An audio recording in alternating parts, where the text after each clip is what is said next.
اکثر جوان جو نشہ کر رہے ہیں وہ کیوں کر رہے ہیں؟ ان کی اکثریت کا جائزہ لیں تو وہ اس لیے نشہ کرتے ہیں کہ انہوں نے کسی لڑکی سے دل لگایا تھا، انہوں نے کسی کے زلف و رخسار کی اسیر اختیار کی تھی، اور وہاں دھوکہ ہونے کی وجہ سے اب انہوں نے سوچا زندگی گزارے تو کہاں گزارے، تو نشہ کرنے والوں کی محفل کے اندر بیٹھ گئے۔ میرے پیارے آقا صلی اللہ علیہ وسلم کے پیارے دیوانوں، اب اس کا علاج کیا ہے؟ اگر کوئی اس طرح نشہ کرتا ہے کہ محبت میں ناکامی ہو گئی، عشق میں ناکامی ہو گئی، تو کش لگانے والوں کے ساتھ بیٹھ گئے، نشہ کرنے والوں کے ساتھ بیٹھ گئے۔ سن لو، اگر کسی سے دل لگانا ہے تو کسی کے زلف و رخسار سے دل نہ لگاؤ۔ میرے کریم کے علم میں یہ بات ہے کہ میں نے اپنے بندوں کو دل دیا تو کوئی حسن بھی چاہیے، کوئی دلدار بھی چاہیے، کوئی دل کا مالک بھی چاہیے، تو میرے کریم نے ہمیں آوارہ نہیں چھوڑ دیا، ہمیں بہرا روی کا شکار نہیں چھوڑ دیا۔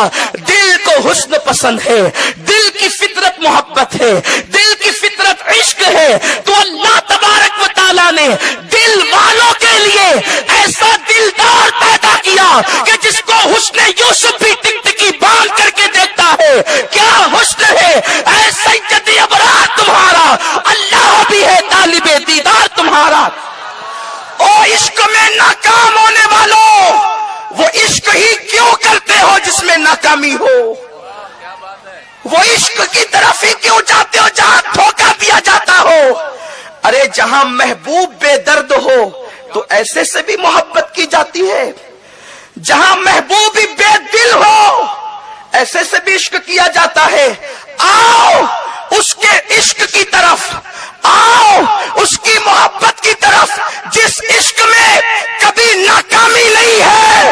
وہ عشق ایک کالے رنگ کے بلال کو ملتا ہے تو وہ اتنا بلند ہو جاتا ہے کہ کعبہ اس کے قدموں کے نیچے آ جاتا ہے۔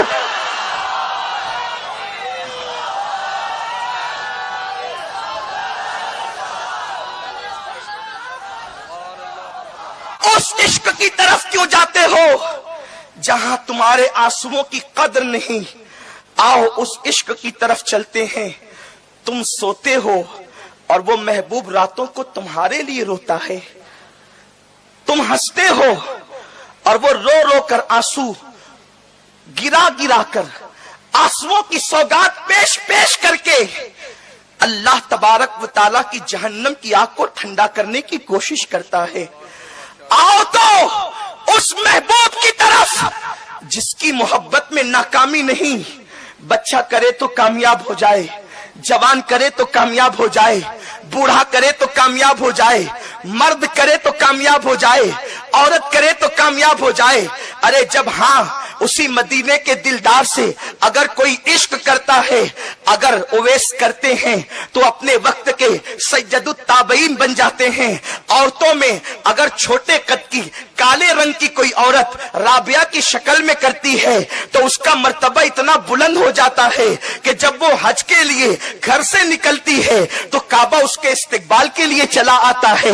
آپ اندازہ تو فرمائیں عشق رسول کتنی بلندی عطا کرتا ہے۔ لوگوں کے پاس نشے کے خلاف تقریریں تو ہو سکتی ہے، نشے کے مخالفت میں نعرے تو ہو سکتے ہیں، لیکن اس کا علاج نہیں، اس لیے کہ اہل حسن کے لیے میرے رب نے حسن بھی پیدا فرمایا ہے، اہل عشق کے لیے میرے کریم نے ایسا جلوہ پیدا کیا ہے۔ خدا کی قسم وہ جلوہ بھی کیسا جلوہ ہوگا کہ جس کو بنانے کے بعد خود ہی پیار سے 100 مرتبہ تکتا ہے۔ اللہ اکبر، آپ اندازہ تو فرمائے، بلکہ اس جلوے کو ہی نہیں تکتا جو آنکھیں اس محبوب کا دیدار کرتی ہے، خدا اس آنکھوں کو بھی تکتا ہے۔